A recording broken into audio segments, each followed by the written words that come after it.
கடவுள் இந்த அழகான பூமிய படைச்சு மரம், செடி, கொடி, விலங்கு, பறவை எல்லாத்தையும் படைச்சு கடைசில மனிதனையும் படைச்சு எல்லாரும் சந்தோஷமா வாழுங்கன்னு சொன்னாரு. மனுஷனை தவிர வேற எந்த உயிரினமும் லாப நோக்கத்தோட வாழ்றதில்ல. பறவைகள் பாடுது, ஆனா லாப நோக்கத்துக்காக எந்த பறவையும் எப்பவுமே பாடினதில்ல.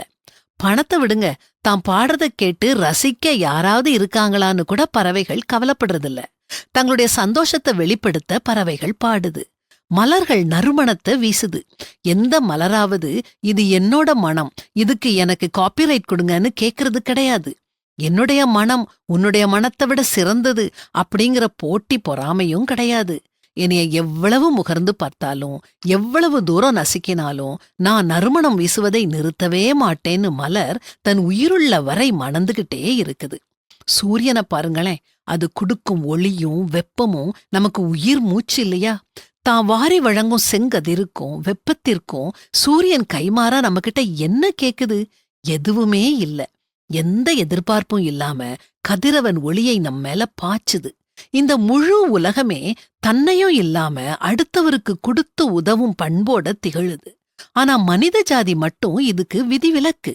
எதைச் செய்தாலும் அதுல தனக்கு என்ன லாபம் கிடைக்கும் அப்படிங்கிற நோக்கத்தோடையே மனிதன் செயல்படுறான்.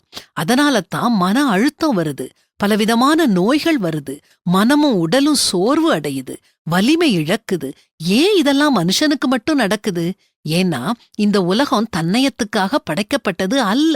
எங்கெல்லாம் லாப நோக்கமும் தன்னயமும் காணப்படுதோ அங்கெல்லாம் அழிவு உண்டு. இதுதான் உலக நியதி.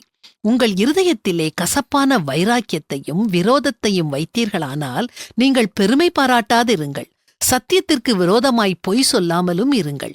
இப்படிப்பட்ட ஞானம் பரத்திலிருந்து இறங்கி வருகிற ஞானமாயிராமல் லௌகிக சம்பந்தமானதும் ஜென்ம ஸ்பாவத்துக்குரியதும் பேய்த்தனத்துக்கு அடுத்ததுமாயிருக்கிறது. வைராக்கியமும் விரோதமும் எங்கே உண்டோ அங்கே கலகமும் சகல துர்ச்செய்கைகளும் உண்டு.